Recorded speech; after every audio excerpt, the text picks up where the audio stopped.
After 94, we were called the Rainbow Nation.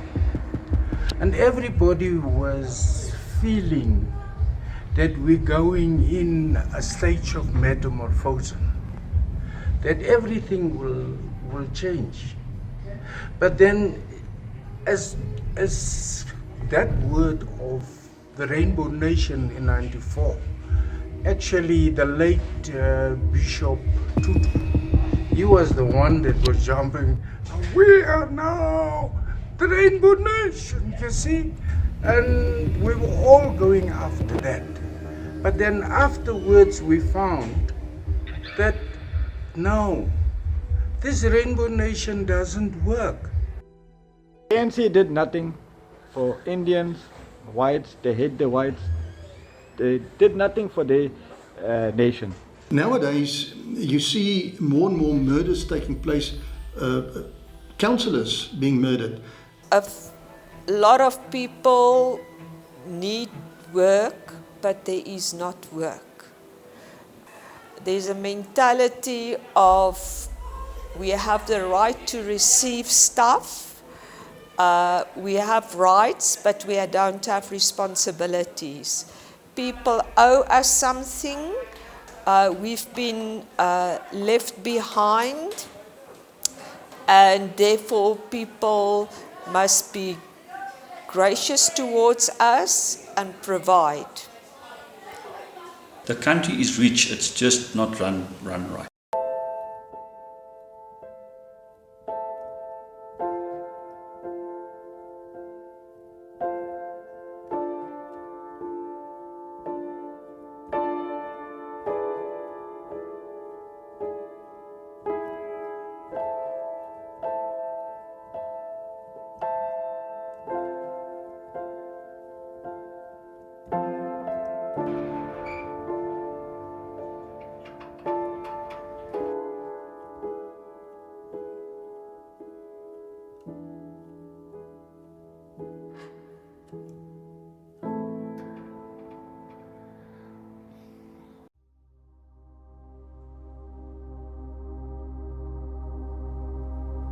When I say South Africa, what do you think? Maybe safaris or white wine from the Cape District. But that's guaranteed not the first thing you think if you're over 40. You think apartheid, a small white population, mixed speakers of English and Dutch, oppressing a far larger black population, who are not even allowed to vote. Many Swedes say, I would never have accepted the way the blacks were treated. But I have my doubts about that. These same leftist Swedes say shh when you point out that Muslim women are treated as inferior beings by the Muslim communities in Sweden. There's an apartheid there, except it's against women and not blacks. Anyway, what most people don't know is that apartheid was on its way out by the mid-1980s due to domestic reforms. They also don't seem to realise that white South Africans had justified fears about handing over the reins to the blacks. Dozens of black countries had achieved freedom from the colonialists in the decades past. Mali, Congo, Somalia, Rhodesia, and many others. And many of these countries turned into brutal, violent, undemocratic dictatorships, which made the black populations poor. Whites in countries such as Algeria and Rhodesia had been chased out and forced to leave, taking their skills with them. The whites of South Africa, whose ancestors had been there centuries, did not want the same thing happening to them. They could point out truthfully that blacks in apartheid South Africa were better off materially than blacks in black-run Africa. There was sympathy for these views in the West. That's why the principal liberation movement of the blacks, the ANC or African National Congress, did not get that much support in the West. Margaret Thatcher even called the ANC a terrorist movement. There's one exception: Sweden. Sweden gave 100% support to the ANC. Over the years, the racist regimes have received so much support from the Western powers and Western business that now the liberation movements need support in the form of pressure against the South African regime. Thanks to this support, as well as communist Soviet support, The ANC's armed wing carried out bomb attacks and shootings, and its local affiliate, the UDF, encouraged strikes, stayaways from school, consumer boycotts of white businesses, and a propaganda campaign was carried out in Western capitals. Sweden had provided the kindling for the ANC, and it paid off. As the troubles continued through the mid-80s, other Western countries pressured South Africans to find a negotiated solution to black rule on pro-ANC terms. Eventually, the South African government threw in the towel and released the ANC's leader, Nelson Mandela, the president of the ANC who'd been in jail for 27 long years. In the meantime, while still in jail, he'd become something of a political rock star messiah figure for the West's progressive left. Just an example, our student bar at Bristol University was called the Mandela Bar. 4 years later, after his release, multiracial elections were held for the first time, and Nelson Mandela was elected president. This film is about what happened next.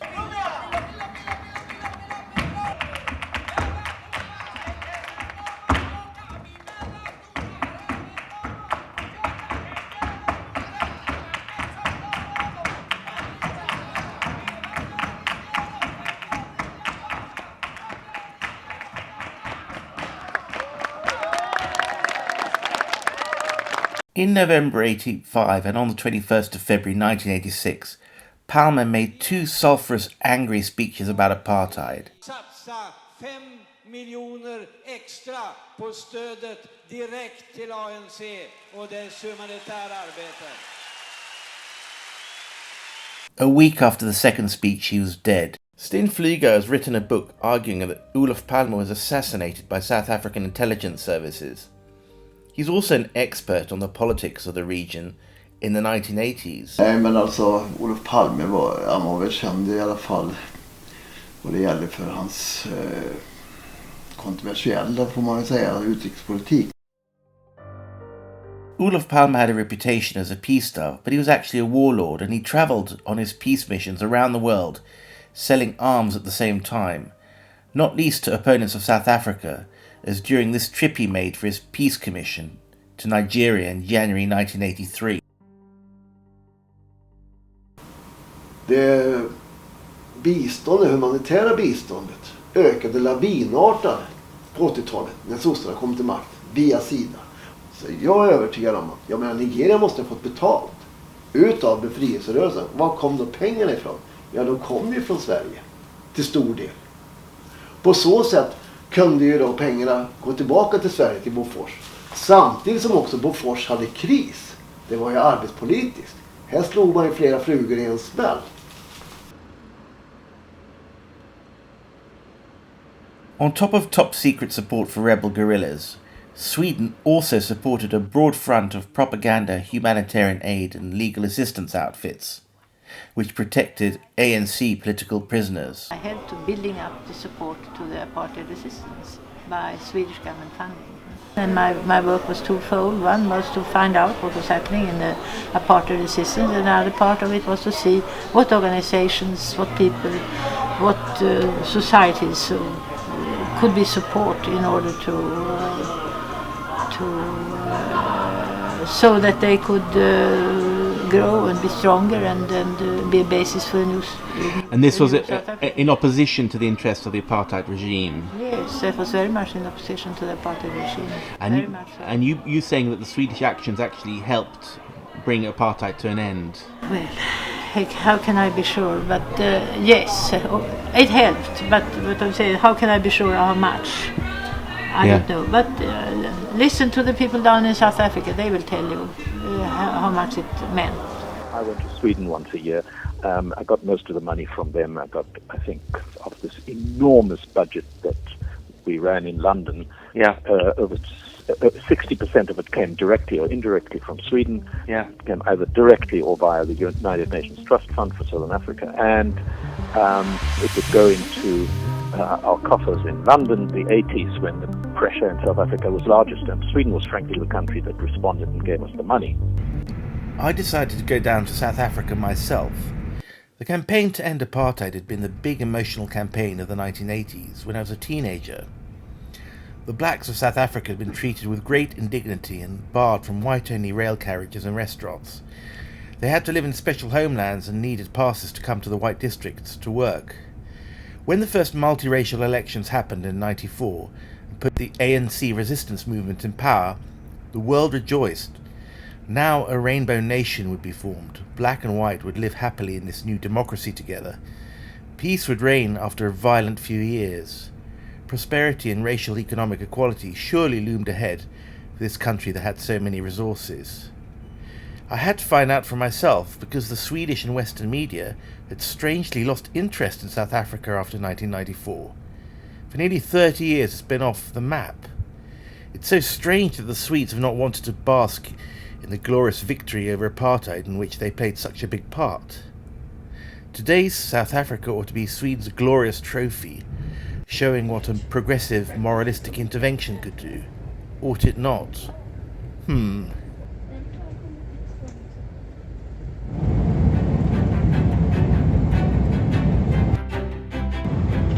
o'clock, now it takes 2 hours in sections, 2 hours, up until 10 o'clock. And how often is the load shedding? Every week or every day? Yeah, if they announce by the radio it's going to be load shedding, it's happening from Monday up until Friday. Okay. But 2 hours, Okay. Yeah.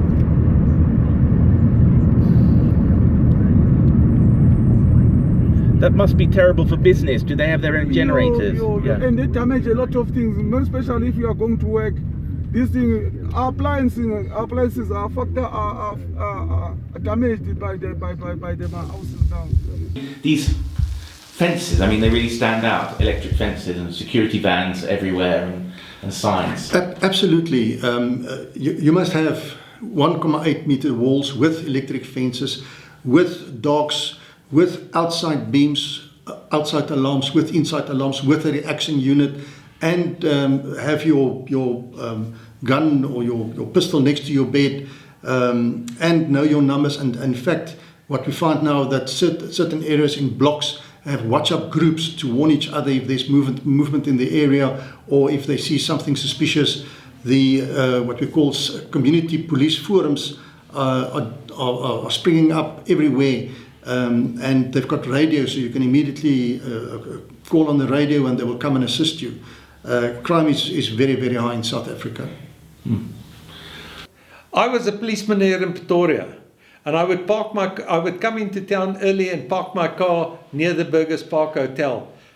Sir, 30 years ago, the city centre was safe. You could go to Church Square and look at Paul Kruger's statue. Today, I can't go out when it's dark. I'm old, I'm 77, and it is dangerous to go out. We went to town to pay our light account. My wife was robbed. Between the building and my car, I was double parked, and I phoned her and I said, I'll be there in a minute. And she walked out, and as she walked to my car, she was zapped. Many of my friends have been killed. Just around the corner where you bought your power supply stuff, 3 people were killed there. Yeah, unfortunately, South Africa is not a safe country. That's just a fact. You know, just one example is that yesterday at a restaurant just outside the one that we were this morning, a crime took place where there's a robbery of a pharmacist were robbed, and they were shooting, and one of the people there lost his eye in the shooting. That was just happened yesterday, and unfortunately that is not an isolated case in South Africa. It's happening all the time. The same happened to me last year on 2 occasions where I was in a township of Alexandra when I stopped at a stop street and 4 gunmen just opened the door, they pulled me out and they robbed me.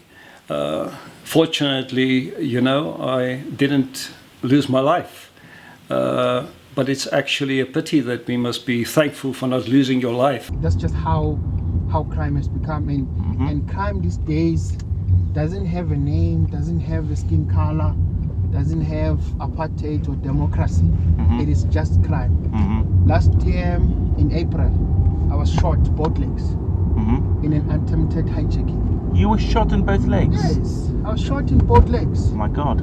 And surprisingly, I wasn't shot in town. I was shot right in the middle of a township where people of my same color reside. People of my same color reside, boys maybe even younger than me. Why? Did they want to steal your car or something? Yes. Broad daylight. I remember it was 3 p.m. Did you go to hospital? Yes, luckily I was doing courier services at the time.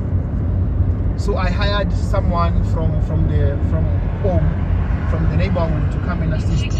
So now I had to cover this boy because he is my responsibility. So those guys started shooting from my side, right through the door. So both legs were shot. But luckily I still managed to drive the car to safety, and then we swapped seats. There is no visibility of police. Yeah. You can go throughout the whole area. You cannot even find one single car of police. Even when I got to the hospital after being shot, not even one police came. And surprisingly, the hospital that I was taken to is right next to the police station. I guess many of these murders are never solved then. No, never. Oh, so. Never. Because even mine, no one ever called to do an interview. The only thing, I just got an SMS saying that case number XYZ, there was an investigation done with no positive results, but the case has since been closed. Do you think the security situation for even for blacks was better during apartheid? Absolutely. Palmer used to talk about Sharpeville, the Oradu, South African police massacre in 1960. Sharpeville. But actually there's one Sharpeville every day in today's South Africa.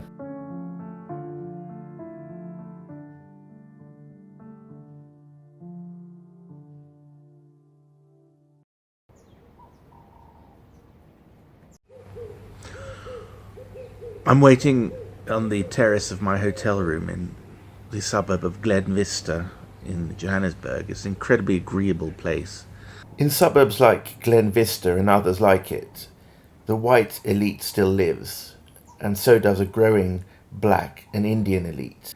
Other parts of South Africa are much less well off.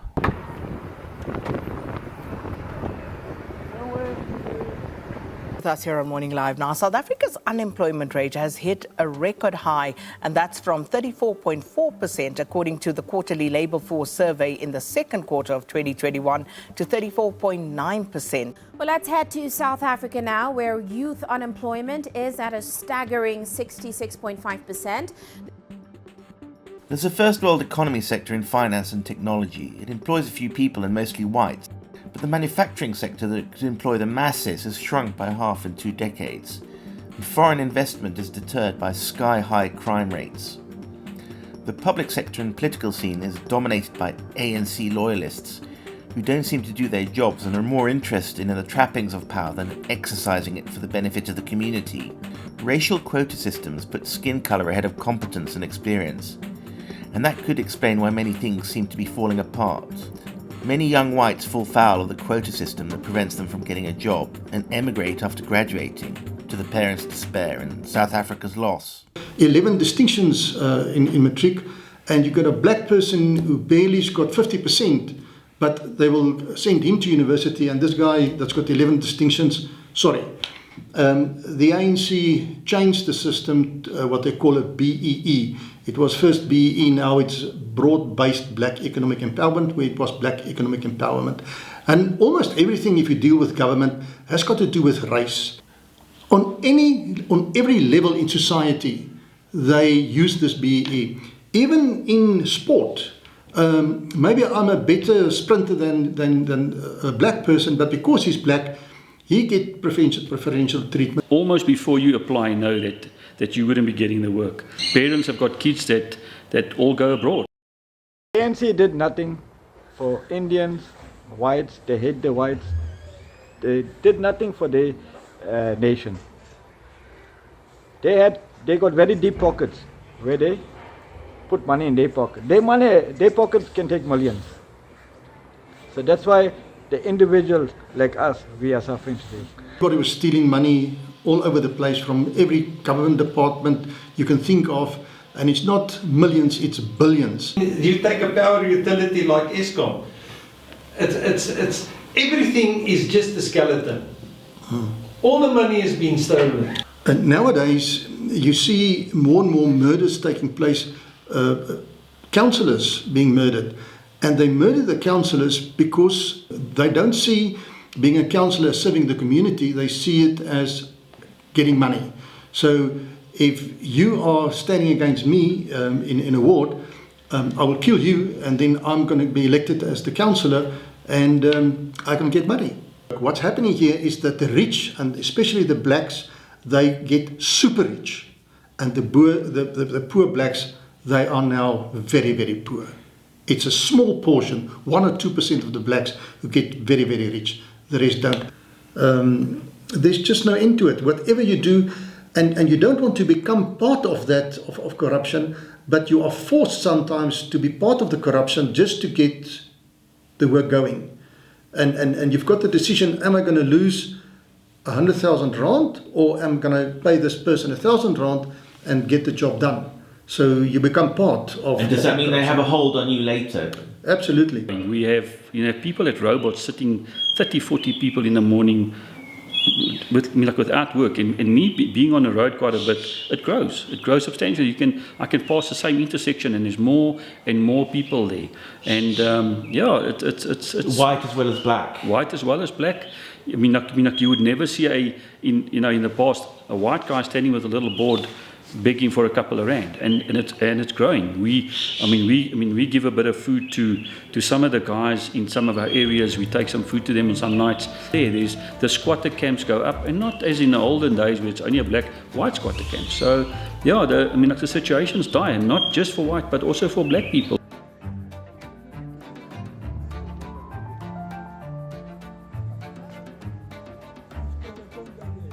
Okay, we'll stay. Does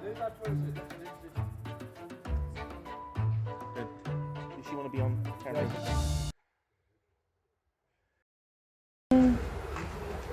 Bad for me, but I'm worried about my grandkids. Are they here with you? Yes, Where are they? my one grandkid is with me. He was born in New Zealand. Okay. So he can have a way out. Yeah. But my other grandson, his brother, it's a bit worrisome. ANC is a party that's dominated by the Bantu tribes, the Xhosas and the Zulus. And it's not just whites who've been left on the side. There are many tribes in South Africa, including the Khoi and the San, who used to be known as Hottentots. They say that they've been missed out in the distribution of resources. They're black, but they're not black enough. I'm a Lutheran. Oh, really? In our church. And, okay. Those of course. guys, they normally come over. And, so we were all going after that. But then afterwards we found that, no, this Rainbow Nation doesn't work. Because you get all over, they look at your skin and they say, you are black, but you're not that black that we want you. So we're only doing for certain people, and the rest are omitted. To keep it together. But we reject the other colors now, and one color come forward.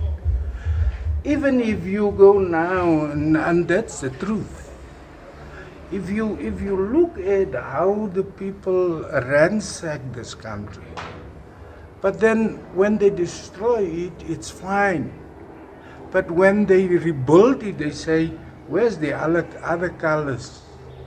Let them also come and help us. We need to rebuild South Africa. Because like the ANC helps some people, but a lot of the majority of black people have not been helped, no, maybe. They're not. And we are all over, we are excluded. You know that the main thing here is, what I don't understand, like me, I am Nama. which is from the Khoi. And the Khoi was the actual people that were here in South Africa. These people came from the north. That's why the same people that you found here in the ANC has got the surnames of the people in Zimbabwe and the surnames of the people in Africa. They came down here fighting, and now they're in government.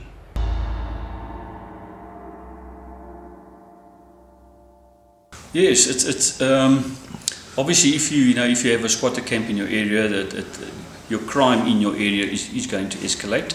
But a lot of these squatter camps just pop up. So there's obviously no electricity, no infrastructure, and these people have to survive. So they would vandalize a substation.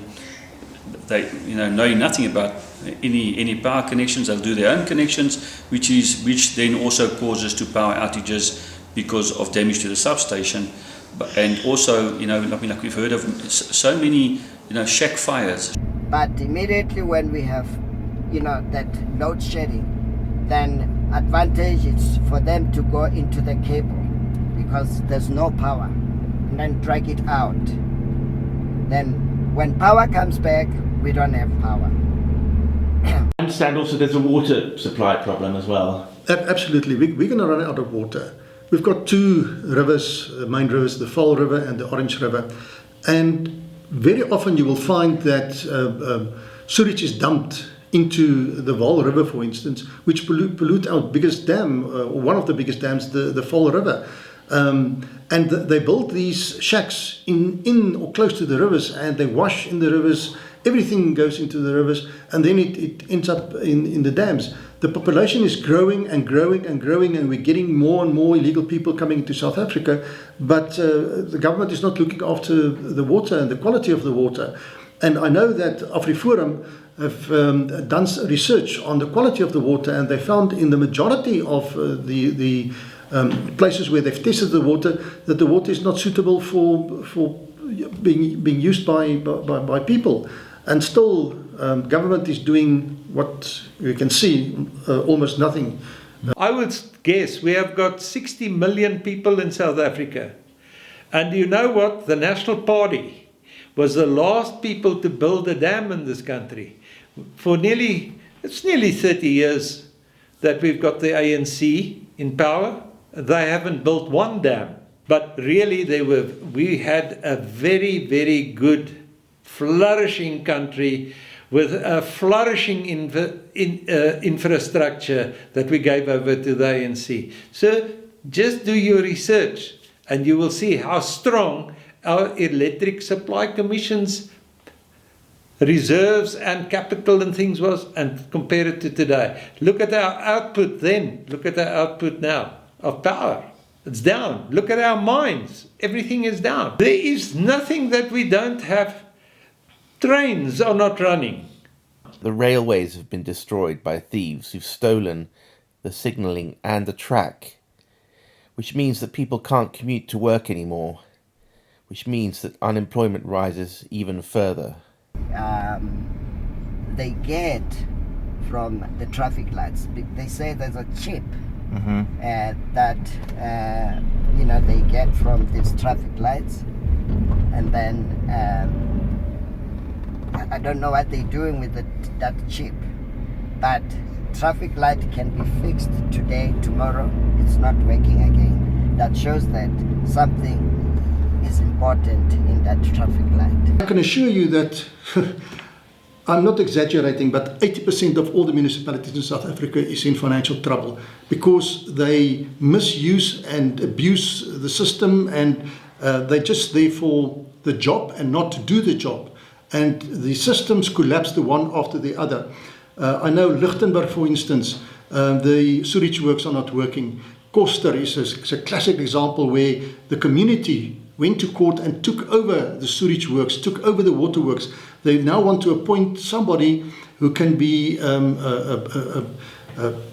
collecting the money of the town, not paying it over to the councillors, but use that money then to make sure that the infrastructure is up and running.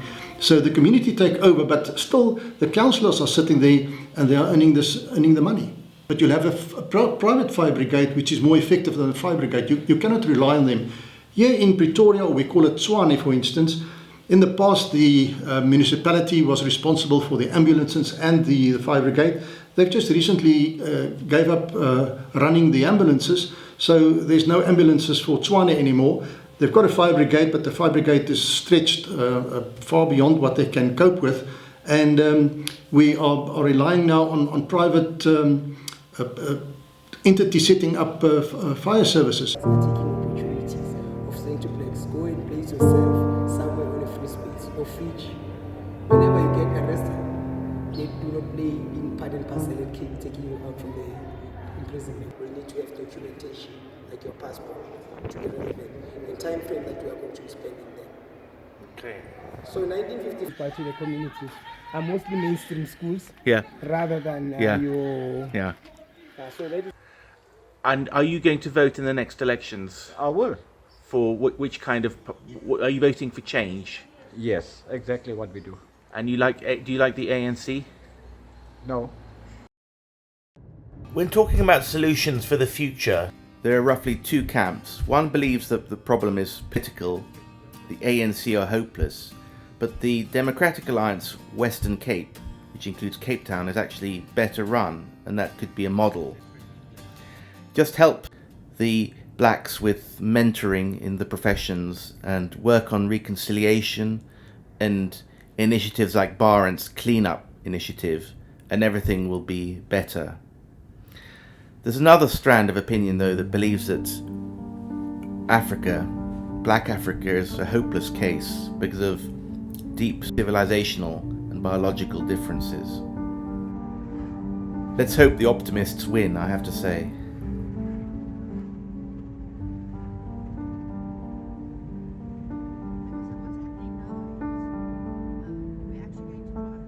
One of the things in South Africa is that we have a very poor government. Unfortunately, a very corrupt government. And as a result of that, that many towns in South Africa are not looking good. You know, the infrastructure is going down. No services, poor services, or many places no services at all. And that is a challenge that we are facing on a daily basis. And what we are doing as an organization to encourage people right over the country to take ownership of their own towns and to say, listen, even though the government is not doing what they're supposed to do, we are still the owners of the town. And until we get a new government, a better government that is capable of governing this country as it should be governed, that we must take over certain services. We must look at the infrastructure. We must look at the towns where the roads are full of potholes, where the water is not clean or the sanitation is not up to standard. And they started with a project that we call it the CRPP project. And that's a very simple project. The C stands for cleaning, the R for repairing, the first P for painting, and the last one for planting.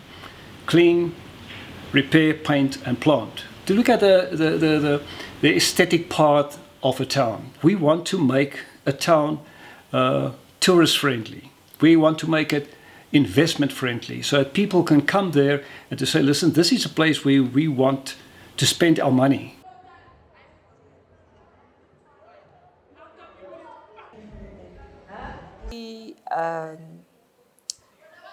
Xhosa children and Zulu children that I'm teaching, and I'm working on grassroots levels with them.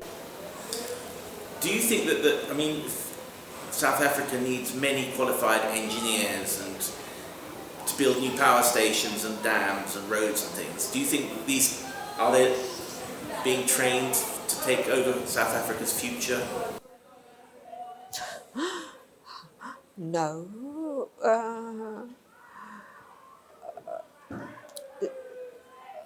No. Even the most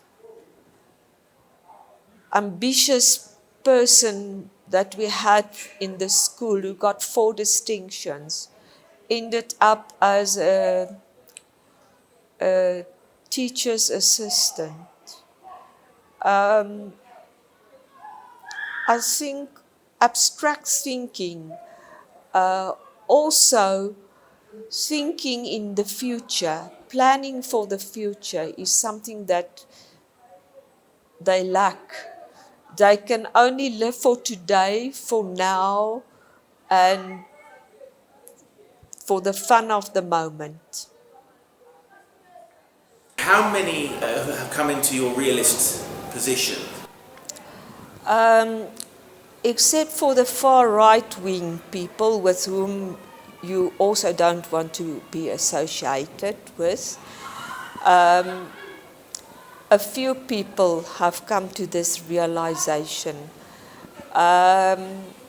because they just work with the upper class,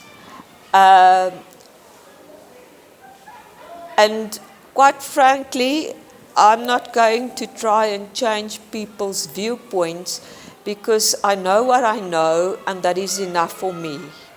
I don't need to go and tell people. They will one or other time feel it by themselves. How optimistic or pessimistic are you about South Africa's future? Of course, I'm optimistic. I want to stay in this country with this beautiful nature and this beautiful weather. So for me, I'm optimistic. But I'm optimistic only if I think 20 years ahead.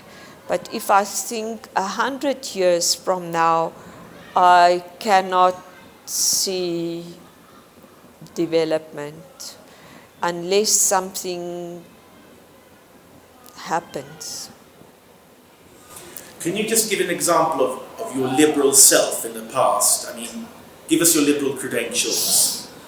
Yes, when I was teaching at the Afrikaans school, I was having there was a stream of black children, which was the English classes.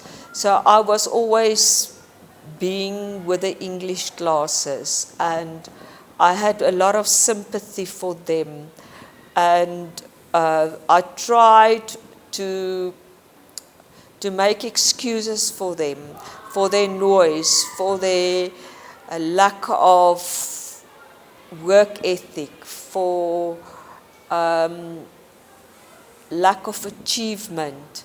But when I came here, I realized what I had at the Afrikaans school was, again, the cream of the crop. So what I was working with in the English stream was the upper class.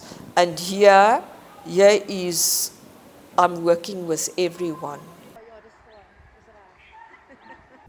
The teacher's implying that blacks are sort of doomed to form a permanent underclass. One, moreover, that votes for the ANC, despite only a small number of blacks benefiting from its cronyism and corruption. Most remain poor. The Democratic Alliance opposition party mentioned earlier has always been seen as a white party and has struggled with the black community. A new kid on the block, the EFF party, however, is making inroads into the ANC vote. The bad news is that it wants to confiscate white people's property, which may serve to drag the ANC to the left. The next election is in 2024. At the moment, I think we are heading the same way as happened in Zimbabwe. Wow. And for an audience, what happened in Zimbabwe? Well, in Zimbabwe, there was land grab. In South Africa, they're trying to do exactly the same, to take your property without compensation. And they can do whatever they like. It's like a communist idea that they've got. Zimbabwe is the country that was taken over by Mugabe. It achieved 80 billion% inflation and saw massive white land confiscations.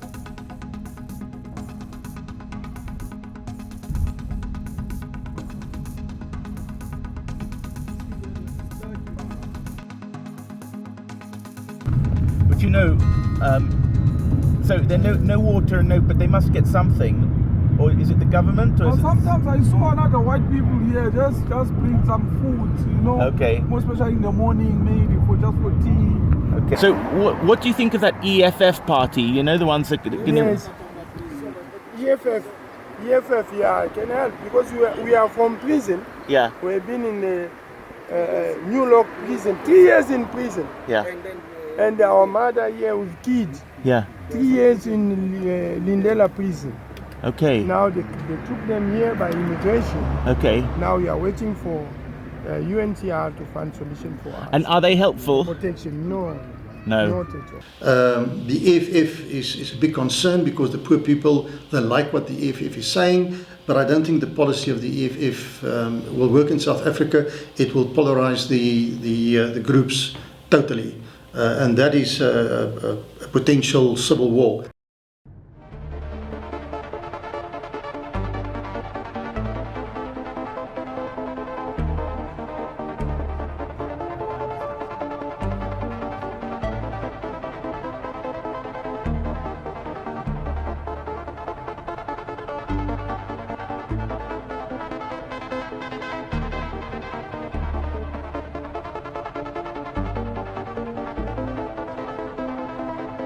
The people I spoke to said that apartheid had to end. It was undignified and unfair. But given the character of Africa, it was always going to be a challenge.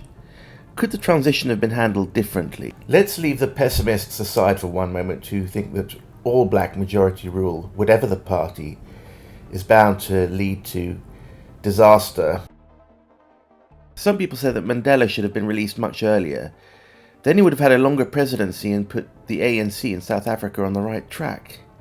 But more common is the belief that the West should not have supported the ANC so one-sidedly. Because people vote tribally and the blacks vote for the ANC, South Africa's been a democratic one-party state for 30 years. Inkatha was a more moderate party, less anti-white, less militant, less left-wing. If the West, especially Sweden, had not supported the ANC so much, Inkatha would have had a better chance to grow. There might have been several black parties that could compete for power and alternate in government, which would have been better for democracy. Also, the ANC had a surprisingly violent past, but that's another story. Perhaps that culture of violence has had a negative effect on modern South Africa. Most of the African countries, they still have that kind of low crime rate that we used to have, say, 40 years ago. And I don't have the answers why it is the situation. Many people will give you many reasons. I can't pinpoint. The fact is that we are a violent country. There is resentment against the West and its self-righteous anti-apartheid stance. The West does not understand Africa and its problems. The West should have listened more to reasonable elements of the old regime, which was surprisingly reform-minded. You see, it's easy to sit in Europe and to think that what's good for people in Europe is good for people in Africa or in South Africa. It's not to say what you think in Europe is best for Africa is best for Africa. They've got a different culture. They do things different. They think different. They're from Africa. So you cannot say what's good in Europe will be good for the Africans in South Africa. It's a different culture. It's a different scenario. You cannot use the Europe model in South Africa. It's not working. After I left South Africa, I did wonder whether my trip was a journey into Sweden's future. Will South Africa of today will be a pointer to the Sweden of 2060? Sweden has a long way to go before it's South Africa. The murder rate is 1 to South Africa's 35. Sweden is still a rich country where everything works and there are no shanty towns. But there are some disturbing trends. There are more shootings, more inequality, slowly growing racial activism. At current immigration rates of 100,000 a year, native Swedes will be a minority by 2040. Sweden is slowly becoming a country of many tribes, many races and many cultures. Will Sweden's version of the Rainbow Nation be a bigger success than the South African version? I think the Swedish people are not stupid. I think they are highly intellectual people. they must use their brains, they must use their sense of prediction to see that what they are busy doing is busy going in the wrong direction. It doesn't mean that they mustn't be kind to other cultures, but you cannot have people that only have one thing in mind, and that is to get babies and more babies and more babies, no matter if there are resources or not. Africa's population is set to rise to a staggering 2.5 billion in the next 2 or 3 decades, a doubling from today. South Africa is a partially first world country that's on the front line of this and is struggling to cope. All the country's political problems are made worse by the fact that the population is growing by maybe 1 million a year, while the number of taxpayers is almost constant at around 4 million out of 60 million. If South Africa, with its experience and resilience of its white population, can't cope, what will happen if these hungry Africans come to Europe? Welcome to Europe even by Olof Palme's political heirs in government in Sweden. I was wondering if one of my interviewees would say something like, "You Swedes with your big support of the ANC had an arrogant, careless and destructive approach to the good sides of European civilization in South Africa. And now you're carrying over that arrogant and destructive approach to your own Swedish civilization. Well, good luck to you. Let's see what happens in 30 years. If it'll be an ordered and rich and generous society, or corrupt, violent and chaotic, like South Africa." But no one ever said that. Perhaps they were too polite, or maybe the story's more complicated.